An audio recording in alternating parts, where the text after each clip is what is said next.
Shalom, selamat pagi jemaat Tuhan. Berjumpa kembali dalam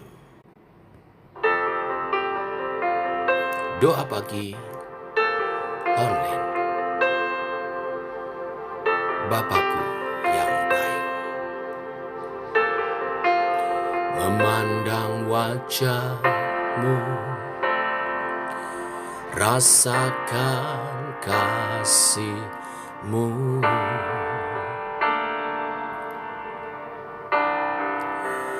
Tinggal dekat-Mu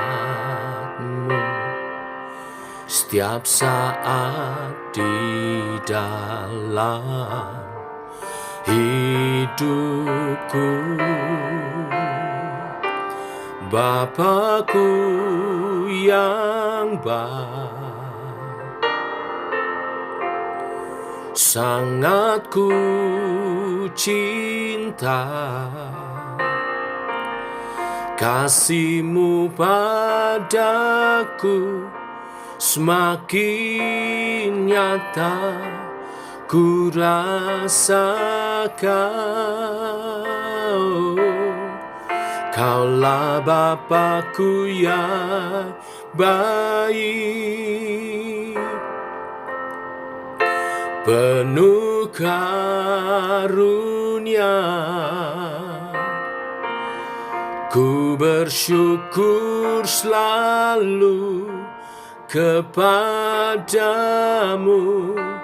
Bapa.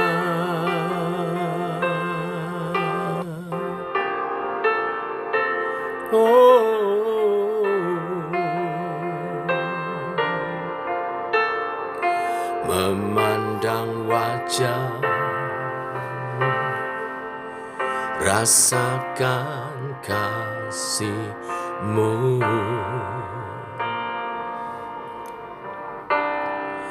Tinggal dekat-Mu setiap saat di dalam hidupku.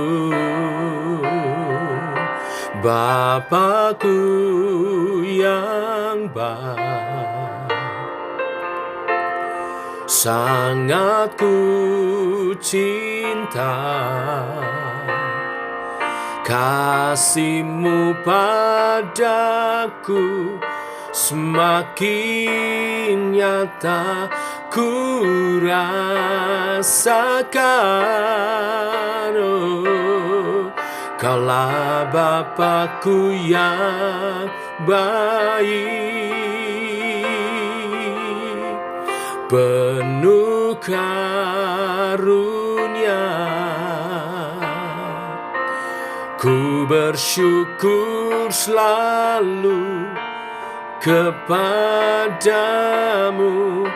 Bapakku yang baik. Sangat ku cinta. Kasih-Mu padaku semakin nyata ku rasakan. Kaulah Bapakku yang baik, penuh karunia. Ku bersyukur selalu kepadamu, Bapa.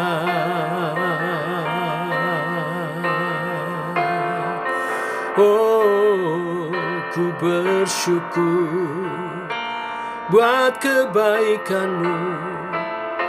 Kau Bapakku yang baik, penuh kasih dan rahmat, selalu baru setiap hari penyertaan-Mu.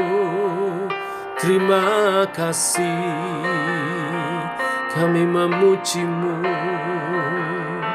kami menyembah-Mu, bersyukur padamu. Haleluya. Glory, haleluya. Terpuji namamu Yesus, kami tinggikan. Bapakku yang baik, sangat ku cinta. Kasih-Mu padaku semakin nyata ku rasakan. Kaulah Bapakku yang baik, penuh karunia. Ku bersyukur selalu kepadamu Bapa.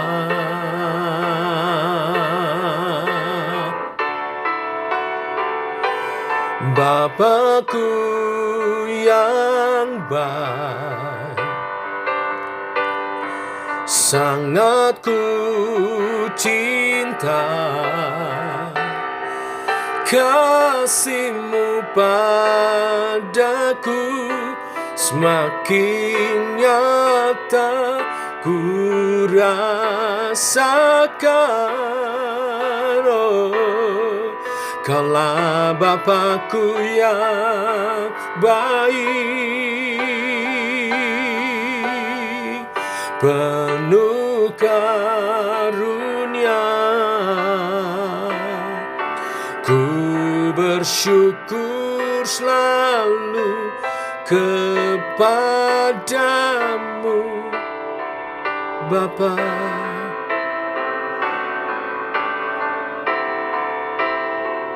Ku bersyukur selalu kepadamu Bapa.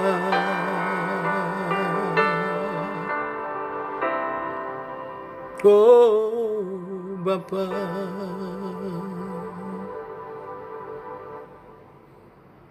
Tiba waktunya untuk kami merenungkan firman-Mu. Firman-Mu lah suluh dan terang bagi jalan kami. Berfirman Tuhan, kami rindu. Dalam nama Tuhan Yesus Kristus. Amin. Bapak Ibu, kita lanjutkan renungan firman Tuhan pada pagi hari ini. Matius 20 ayat 20 sampai 28. Demikian firman Tuhan. Maka datanglah ibu anak-anak Zebedeus serta anak-anaknya itu kepada Yesus. Lalu sujud di hadapannya untuk meminta sesuatu kepadanya. Kata Yesus, "Apa yang kau kehendaki?" Jawabnya, "Berilah perintah supaya kedua anakku ini boleh duduk kelak di dalam kerajaan-Mu, yang seorang di sebelah kanan-Mu dan yang seorang lagi di sebelah kiri-Mu." Tetapi Yesus menjawab katanya, "Kamu tidak tahu apa yang kamu minta. Dapatkah kamu minum cawan yang harus kuminum?" Kata mereka kepadanya, "Kami dapat." Yesus berkata kepada mereka, "Cawanku memang akan kamu minum, tetapi hal duduk di sebelah kananku atau di sebelah kiriku, aku tidak berhak memberikannya. Itu akan diberikan kepada orang-orang bagi siapa Bapakku telah menyediakannya." Mendengar itu marahlah ke-10 murid yang lain kepada kedua saudara itu. Tetapi Yesus memanggil mereka lalu berkata, "Kamu tahu bahwa pemerintah-pemerintah bangsa-bangsa memerintah rakyatnya dengan tangan besi, dan pembesar-pembesar menjalankan kuasanya dengan keras atas mereka. Tidaklah demikian di antara kamu. Barang siapa ingin menjadi besar di antara kamu, hendaklah ia menjadi pelayanmu. Dan barang siapa ingin menjadi terkemuka di antara kamu, hendaklah ia menjadi hambamu. Sama seperti Anak Manusia datang bukan untuk dilayani, melainkan untuk melayani dan untuk memberikan nyawanya menjadi tebusan bagi banyak orang." Amin.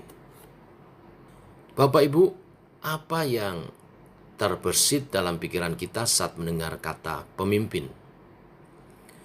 Banyak orang akan langsung menjawab posisi, jabatan, kekuasaan, dan sebagainya. Ya, jawaban itu wajar, walaupun tidak benar. Dalam dunia yang sudah jatuh dalam dosa, kepemimpinan memang seringkali disamakan dengan kekuasaan dan jabatan. Sayangnya, tidak sedikit orang Kristen yang berkonsep duniawi seperti ini. Mereka tidak memahami bahwa tujuan akhir sebuah kepemimpinan bukan terletak pada pemimpin. Sebaliknya, pemimpin adalah untuk orang lain. Disinilah letak perbedaan antara pemimpin dan penguasa yang lalim. Dalam perikop hari ini, kita akan melihat betapa kuat godaan kekuasaan dan jabatan. Bahkan murid-murid Tuhan Yesus tidak kebal terhadap godaan itu. Mereka mengejar kekuasaan, tak ubahnya seperti orang-orang dunia. Perikop yang kita baca menceritakan tentang respon Tuhan terhadap permohonan Yakobus dan Yohanes serta ibu mereka. Sang ibu memohon agar kelak kedua anaknya ini dapat duduk di sebelah kanan dan kiri Yesus dalam kerajaan Allah. Duduk di dekat Yesus dalam kerajaannya jelas mengandung makna yang berbeda dengan sekedar duduk menikmati perjamuan bersama. Ini bukan hanya tentang sukacita dan kemuliaan duduk bersama Yesus, tetapi ini tentang jabatan dan kekuasaan. Jika kita mengetahui konteks dari budaya yang melatar belakangi perikop ini, kita akan memahami mengapa mereka mengajukan permohonan ini. Sejak di pasal 13, Yesus sudah mengajarkan berbagai perumpamaan yang menerangkan kerajaan Allah. Tema tentang kerajaan ini bahkan muncul berkali-kali sampai pasal 20. Dalam kaitannya dengan pemberitaan yang makin intensif tentang kerajaan Allah, inilah keluarga Zebedius mengajukan permohonan kepada Yesus.